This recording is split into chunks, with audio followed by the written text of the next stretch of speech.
बहुत शुक्रिया प्रखंड अध्यक्ष हमारे जिला के अररिया जिला के प्रखंड अध्यक्ष, उनकी जान से 2000 रुपए आए।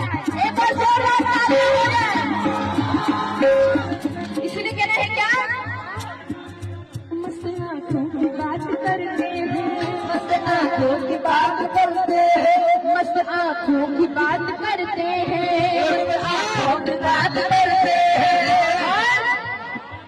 ये हसीनों से फिर भी डरते हैं, ये हसीनों से फिर भी डरते हैं, ये हसीनों से फिर भी डरते हैं, ये हसीनों से फिर भी डरते हैं।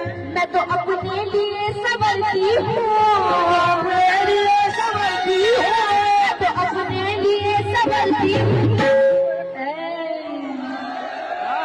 मैं तो अपने लिए संवरती हूँ, अब किसके लिए।